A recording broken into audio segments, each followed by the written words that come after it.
Let's talk then, Jake, about Marcus Harness's loan spell as a whole so far in the championship. You guys, he's obviously playing regularly. Only one goal for Marcus, so I'm sure he'll be disappointed about that. But how do you look back at his loan spell so far? Weird. It's been strange. And I think that's down to the way that Derby have played. So, I mean, Harness sort of came in after our original sort of rush in August, where we started in really good form. You know, we won a couple of games, and Harness came in and he was slowly introduced to the side, sort of came off the bench a couple of times. And he's kind of come into the team when we've got in a bad run. I mean, 4 wins in 21, if you want the full story. You know, we've really struggled to win at home. We've really struggled to get anything away. And he's come into the team, and to be honest, he's played out of position. And I think he's really suffered for it. We've seen him out wide a couple of times. So when he scored, we played against QPR. And I can't remember whether he came on as a sub or whether he started, but he was playing out wide and the ball got cut back by Jackson and Harness cannoned one top corner.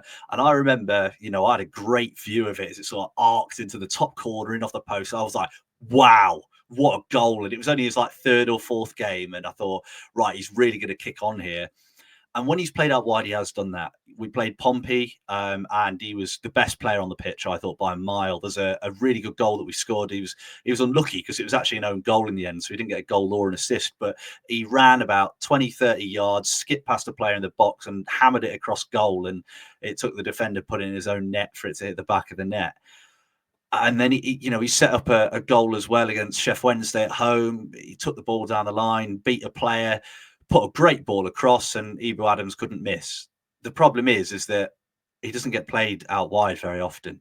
And we've seen when he plays out wide, he's got pace. You know, he can beat a player. He's got really quick feet. That little step over that he does is rapid, and it definitely does damage. But I don't know whether it's because Derby have got injuries. In fact, recently it is definitely because Derby have got injuries, but we seem to persist with playing him down the middle. And I think down the middle, he's quite exposed because, I mean, let's be honest, his touch isn't great. His passing isn't great. So when you play someone as a number 10 whose touch isn't great and his passing isn't great, that's kind of the whole role.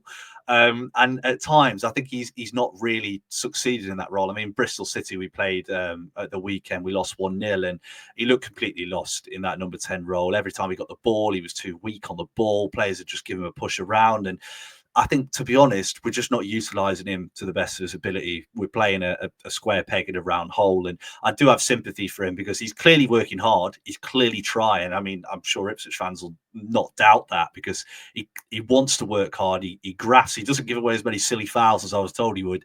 But, you know, he does work hard, and he's just not getting the rewards for that at the minute. And I don't think he will unless he plays out wide again. So it's a difficult position.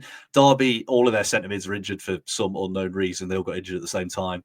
So we're in a position where, like, we're relying on him to play a position where he's probably not too comfortable. So for that reason, I think you can see the promise. But, you know, fan reaction got a little toxic. He was booed off or cheered off, I guess, against Bristol City, but then pretty much every player was. So, you know, I don't think he should take it personally.